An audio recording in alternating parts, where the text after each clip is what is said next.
Hello everyone, and welcome to another episode of Spectrum Drama, where we take a look at the hottest posts on Spectrum for the week and give our opinions on them. Okay, so before we get started, don't forget we are still running our giveaway, and that is only until next Friday. So you want to try and get all your comments in before next Friday, because we will be picking the winner and then announcing it at the weekend. So yeah, if you want your chance to win that Avenger Titan game package, then just comment on this and every video in the month of January for your chance to win. And don't forget, we are still raising money for at least the next week for the Australian Red Cross in aid of the bushfires over in Australia. So anything that you can give will definitely help. There's a lot of work to be done over there. It is a tragedy what's going on over there at the minute. So anything you can give, £1 to, as I've said before, £1 billion, please, is, you know, really appreciated. And so yeah, if you want to give us some random tasks to do in game, you know, then we will do that. So if you donate some money, you can put a little task in there, and we'll do our best to complete it for you. And that's it. So let's get started.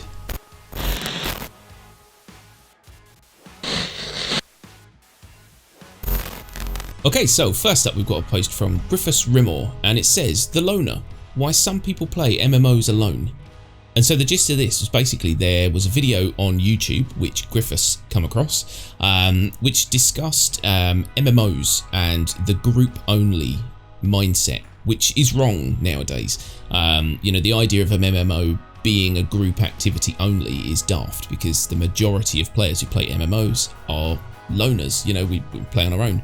So it's getting over this whole kind of stigma that MMOs have to be a group only activity, you know, whereas nowadays, you know, like we said, majority of people who play these, they play them loner, and then they group up with people if there's a content that needs it. And so they need to embrace that. They need to embrace the loners, basically. And I think that's right. I mean, you play quite a lot of MMOs on your own, the ones I don't like. So how do you feel about that? Well, I mean, yeah, he's right. I've got two thoughts with this. Firstly, why did he post this? Yeah. It's not really. He's basically just kind of put it out there as though someone somewhere thought MMOs are a group only activity. Yeah. No one thinks that, so I don't know why he's posted this. I guess it could just be because he found it interesting, but he didn't really state that at the beginning too much. He just kind of threw it out there, which I just find this a bit weird. But yes, MMOs are mainly single player based. They always have been. They probably always will be. There is no MMO which, outside of certain activities like a raid, for example, in something like WoW or Star Wars Old Republic, whatever. No game actually forces you to do something with other people. It's always an optional activity. So, yeah, I mean, it's always been that way. It's not going to change. Yeah, I mean, he says here, you know, that people, I think, insisted on that you know, that you shouldn't play MMOs solo or something along those lines. That, I think that again, that's really an old mentality. I mean, maybe 15 years ago, people would have said, "What? You're playing that on your own?" But that's a group game. You know, I mean, like from the day that, like, yeah, for example, World of Warcraft, one of the oldest MMOs out there, you know, that's still going. You know, that's always been a solo player game. And then if you want to do a dungeon or a raid, whatever, then you can group up with people, but you don't have to. You're never forced to. And yeah, I'd make you right there. I think that they've always been games for loners, but they're games for loners who may at some point want to play with other people, and you've got that option, basically. Yeah, exactly. And Star Citizen looks like it's going the same route. Yeah. Most of the content you're going to be able to do solo, which is great. But there will be kind of missions or situations that come up where you might need more than one person to do an objective.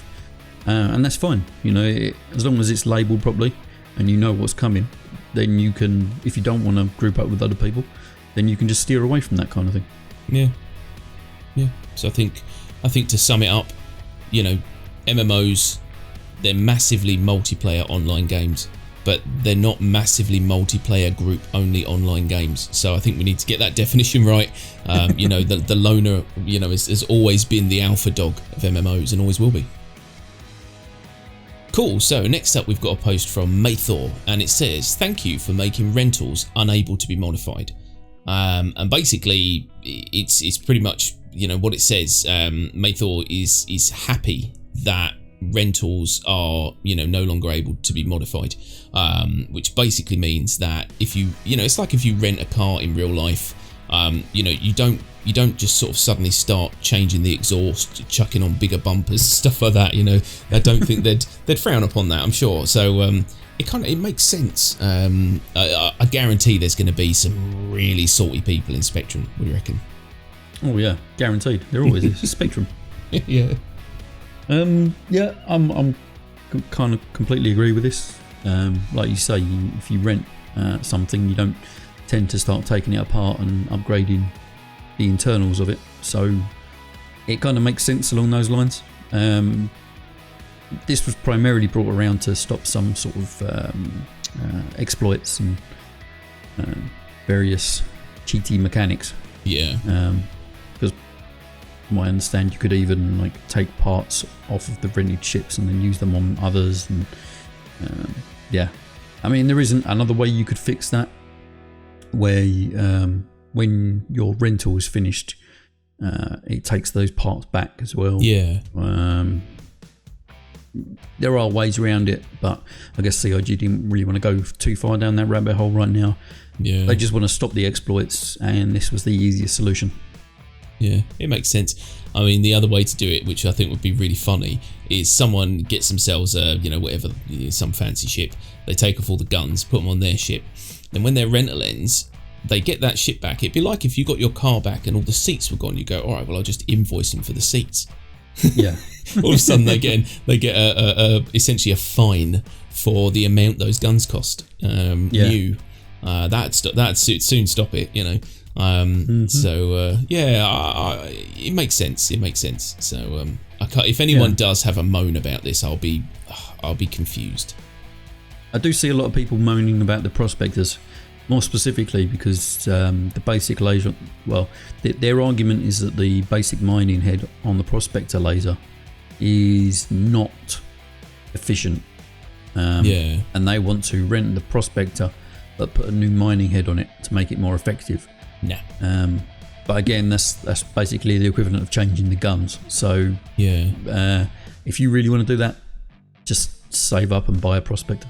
Yeah, exactly. Or you know, or CIG are gonna have to come up with some way where you can rent different specs of the ship, but they come ready fitted. That could be you know, so you just get the premium edition with all the leather seats. And exactly. Leather camera. Seats and yeah, exactly, and a bobbin head and all that stuff. You know, it's I mean, that makes sense. But no, I agree. I don't think that there should be any caveats within that where you go, oh well, yeah, but that ship should. No ship should. No. Yeah. But yeah, maybe have a premium version for ships that need upgrades, like the Prospector. Okay, so next up we've got a post from Ryu Fitzgerald, and it says all ships sold must have a PU game package. And basically, the very short of this long is this particular chap's friend, in air quotes, bought a $80 ship, I believe it was, and then obviously went to play the game and realised, oh, hang on a minute, I need a game package? What are you talking about? Because if you look at the image, there was a little tick that said game package. But you know, it's one of those things where you really you do some research, a little bit of research first, because if you'd watched any videos on Star Citizen, you'd have known that there was only base game package models, you know, and all these bigger ships are, you know, give us more money ships. You know, and I agree with him entirely. His point is that all ships should come with a game package, and I've said that for a long time. But do you think that would? Can you think of any reason why that would harm CIG to do it that way, other than maybe they don't get 2 ships sold? Yeah, they just want the money, really, don't they? Because are we saying that every ship just comes with a game package for free, or the ship's price goes up $30-$40 and they put a game package in as well. Which one are we going for? Maybe option number 3, which is that it's optional. So when you buy a ship, it asks you, do you need a game package? Do you need a game package? Yeah, and if so, it costs this much. Yeah, that would make more sense. Yeah. I'm just kind of surprised at that this guy's friend went in for $80. First he went in at $80. Most people who pledge to this game go for a starter package to see what it's like, then get the buzz, and then upgrade their ship. I've never heard of anyone go $80 straight in without even reading anything. Yeah, it does seem. It seems a bit adventurous, to say the least. He kind of deserves it. I'm just going to say that. But back to the topic. Yeah, you deserve it. Yeah, you deserve it, mate. You didn't do your research. Sorry, your friend. Your friend, yeah. Air quotes. Yeah. It should really come up. Yeah, at that kind of price, it should have some kind of check on your account, and it checks that you have a game package. If you don't have one, it says, by the way, you can't use this ship until you buy this. Yeah, it makes sense. And I mean, you know, that solution of having maybe the option to select a game package with every ship, that helps a lot of things, because, like, for example, I know with 100% certainty of a human that bought a game package for his wife, and it was the Mustang, with the idea that she would eventually upgrade and, you know, buy her way towards, I can't remember what ship it was. It might have actually been, it was bigger than that. It might have actually been like a Constellation or something random, you know, like, so essentially she was going to have to buy her way to that, you know, either buy it new or whatever. Never did. Just stuck with the Mustang, got bored and stopped playing. But if he could have bought her the ship she wanted originally with a game package, maybe she'd be still playing it now. So there's arguments there to kind of have it, but I can see their point of view, which would be, you know, we want you to buy that first ship because that's like 40 quid guaranteed in our pocket, and then another 80 quid, you know, and it's just a bit cheeky. Cool. So last up, we've got a post from the Batman Who Laughs, and it says Gimbal Assist is coming to turrets. So basically, in Star Citizen Live last week, John Crew said that Gimbal Assist would be coming to turrets. This is, for me personally, I don't know how everyone else feels about it, this is awesome news, because I am shockingly bad in turrets, and sometimes I'm forced into a turret, and I might as well have some type of an advantage. But I mean, I hope you're not in that category that goes, no, auto Gimbal's terrible. How do you feel about that in turrets, though? I think if there is anything in the game that needs auto gimbal, it's definitely turrets. Oh yeah. Anyone who's tried it knows exactly how difficult it is to shoot a moving target while you're strapped to the side of a moving vehicle. It's horrifically difficult. Yeah. And gimbal assist is needed on turrets. They can kind of, you know, dull it down. I mean, I don't really think gimbal assist is too strong anyway. No. It helps you, but it's not like crazy overpowered. No. So I don't see a reason why if they can find a way to do it, to just whack it on there. Yeah. My review of gimbal assist is this. So you need to be reasonably accurate first off, because you have to get on target in order for your gimbal assist to start working. That is what I've noticed. So you have to get on target with a few shots, and then gimbal assist will figure that out and go, right, now I'm going to do my best to keep you on target. And I think that's a really clever way of doing it. I know I've gone off tangent now, but I love that, and I use it all the time because I just find gameplay is more fun with that thing on. And I fucking hate turrets. Like, there are no words to describe my hatred for that gameplay at the minute, so maybe this will actually make me like them, and because most of the ships I have have a fucking turret. So you know, it would be nice to enjoy it if someone else is flying it. Yeah, it makes sense.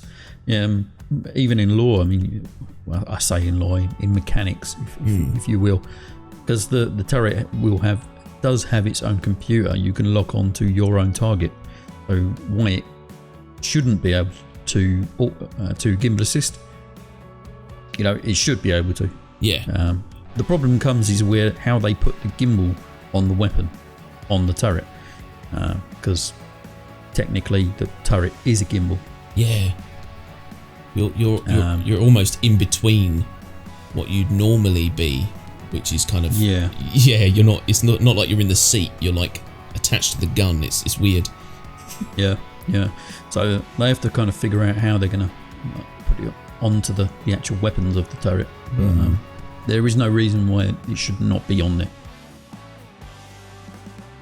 And I suppose it's always a good thing that they actually admit that turrets are in a bad place. Still. Yeah. Yeah, it's nice when, you know, the devs actually come out and say, yeah, they're pretty bad. Okay, so there you have it, folks. That's all the posts for this week. We hope you liked them. We hope you found them amusing or informative. If you did like them, then don't forget to like this video and subscribe for more Star Citizen content. And don't forget, if you want to win that Avenger game package, you don't have long, so get commenting on this and every video in the month of January for your chance to win, and we will do our best to give that away next weekend, fingers crossed. And also, if you can, we would really appreciate it, and I know that everyone over in Australia would really appreciate it. If you look in our description, you'll find a link to Tiltify. We are raising money for the Australian Red Cross in aid of the bushfires over there. So anything you can give, you know, is really, really appreciated, and we love you all. And I think that is pretty much it. So thanks everyone very, very much for watching, and we'll see you next week. Bye bye. Bye bye.